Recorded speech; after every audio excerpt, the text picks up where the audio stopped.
The Companies Act 1956.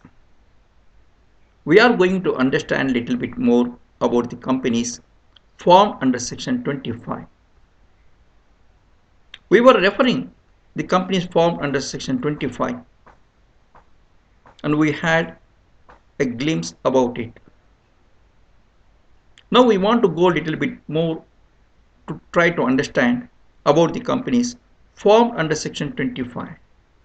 To understand the companies formed under Section 25 a little bit more, let us go back to Section 12 of the Companies Act 1956. Here, subsection 1 of Section 12 says, any 7 or more persons associated for any lawful purpose may, by subscribing their names to a memorandum of association, form an incorporated company with or without limited liability. Again, any 7 or more persons associated for any lawful purpose, underline associated for any lawful purpose, by subscribing their names to a memorandum of association, form an incorporated company with or without limited liability. Otherwise, by complying with the requirements of this section in respect of registration, also any 7 or more persons associated for any lawful purpose can form an incorporated company. This is in case of public company. When it comes to private company, any 2 or more persons can form an association and get it registered as an incorporated company. So when it comes to private company, we need 2 or more persons. When we want to form public company, we need 7 or more persons. Let us reread it. Subsection 1 of Section 12. Any 7 or more persons associated for any lawful purpose may form an incorporated company with or without limited liability. How? By subscribing their names to a memorandum of association. This is how any 7 or more persons in case of public company can form an incorporated company with or without limited liability by subscribing their names to a memorandum of association. When it comes to private company, we are aware that it needs just 2 or more persons to form an incorporated company. Let us go to subsection 2 of Section 12. It says, such a company may be a company limited by shares. Such a company may be a company limited by guarantee, or such a company may be an unlimited company. We are referring this Section 12 to understand how we can differentiate companies formed under Section 25 and how relevant this Section 12 when we want to understand the companies formed under Section 25. Because subsection 2 of Section 12 refers companies formed may be a company limited by shares, a company limited by guarantee, company may be an unlimited company. Such company may be a public company or such company may be a private company. So when it comes to Section 25,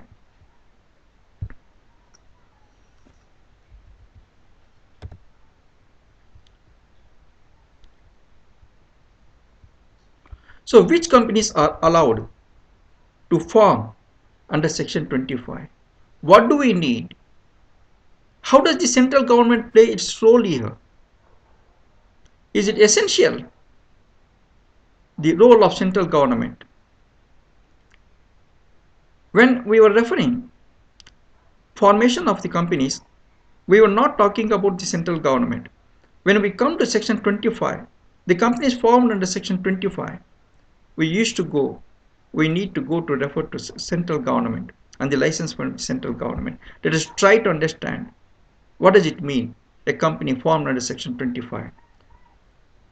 Subsection 1 of Section 25 refer, where it is proved to the satisfaction of the central government that an association, how? Where it is proved to the central government where it is proved to the satisfaction of the central government that an association is about to be formed. Underline, it is about to be formed, not already formed. An association which is to be formed, as a limited company. For what? For promoting commerce, for promoting art. Again, reread it. Where it is proved to the satisfaction of the central government that an association is about to be formed as a limited company for promoting commerce, for promoting art, for promoting science, for promoting religion, for promoting charity, or for any other useful object. And it intends to apply its profits or other income in promoting its objects, and also it prohibits the payment of any dividend to its members. See, there are three main features a company carries. A company which is to be formed under section 25. It will promote commerce, number one feature. Apart from art, science, religion, charity, or any other useful object. It means that it may promote art, it may promote science, it may promote religion, it may promote charity, it may promote any other useful objects. It also intends to apply its profits. It also intends to apply any other income. Where? In promoting its objects.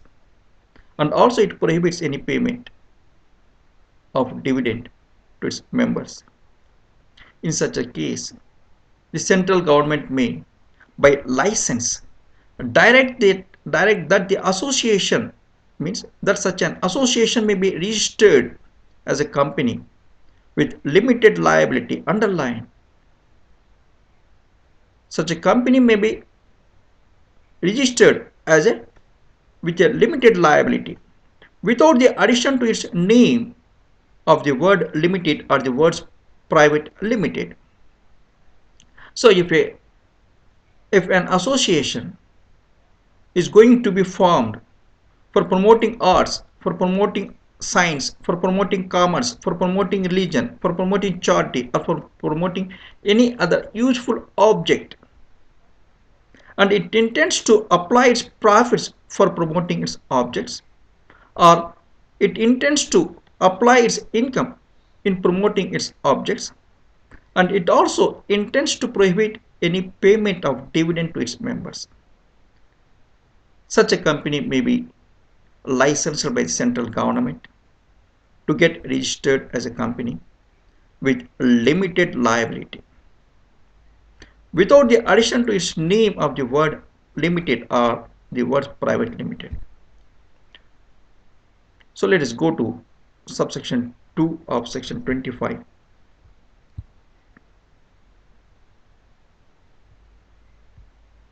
It says the association may thereupon be registered accordingly. It says the association may thereupon be registered accordingly, and on registration shall enjoy all the privileges and be subject to all the obligations of limited companies. It says very simple words. That is what it was already referred in subsection 1 of section 25. Again, it reiterates in subsection 2 that such an association means an association which is licensed by the central government, after getting satisfied that the association is about to be formed for promoting art, science, religion, charity, or any other object, and it intends to apply its profits, it intends to apply any other income, and it also prohibits any dividend, any payment of dividend to its members.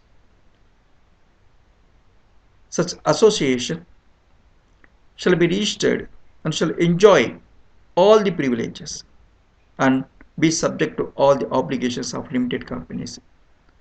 It says clearly, company formed under section 25 enjoys all the privileges and are subject to all obligations of limited companies. Like limited company, it enjoys all privileges subject to all the obligations. That is clear in subsection 2 of section 25. Subsection 1 and subsection 2 of section 25 enable us to understand associations to be formed under section 25. Associations to be formed, not started, not formed, to be formed. We are able to understand from subsection 1 of section and subsection 2 of section 25. What about the companies which want to get convert into the companies formed under section 25? Means companies which want to change its objects towards promoting art, promoting commerce, for promoting science, for promoting religion, for promoting charity. Now we are talking about the companies already formed which want to change their objects towards promoting art, toward promoting science or religion, charity. In such a case, what provisions enable us to understand, to get such company re-registered or registered under section 25 or get registered under section 25 of the Companies Act 1956?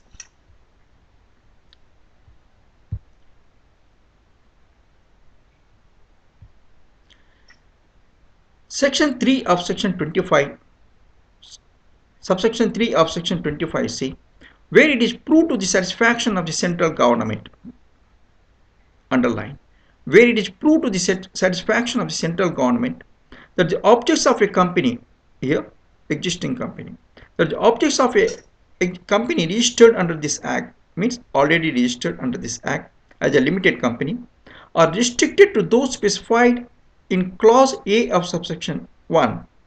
See, the objects should be restricted, specified in subsection 1, specified in clause A of subsection 1. We are very clear when we were referring clause A of subsection 1 of section 25. What was it referring?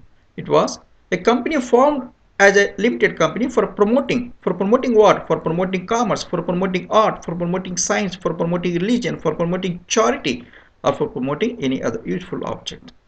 So already formed company also needs to get observed. Its objects should be restricted to those specified in clause A of subsection 1. And let us go to clause B of subsection 3. It says similar to clause B of subsection 1 of section 25. Let us read it. By its constitution, the company is required to apply its profits, if any, or other income in promoting its objects, and is prohibited from paying the dividend to its members. It is similar to clause B of subsection 1 of section 25. You are right. It was telling that in clause B of subsection 1 of section 25, a company intends, an association intends to apply its profits, if any, other income in promoting its objects and prohibit the payment of any dividend to its members. Here also it refers the same thing in clause B of section 3, that by its constitution the company is required to apply its profits, if any, and other income in promoting its objects and is prohibited from paying any dividend to its members. So if any company already formed and get registered under section 25 needs to observe clause A and clause B of subsection 1 of section 25. So if it is true in observing these features, the central government may by license authorize the company by a special resolution to change its name. How? By a special resolution to change its name, including or consisting of the omission of the word limited or the words private limited. And section 23 shall apply to a change of name under this subsection as it applies to change of name under section 25. Subsection 4, 5, 6, 7, 8, 9 of section 25 we cannot cover. We are sorry. We may attempt the same in our next meeting.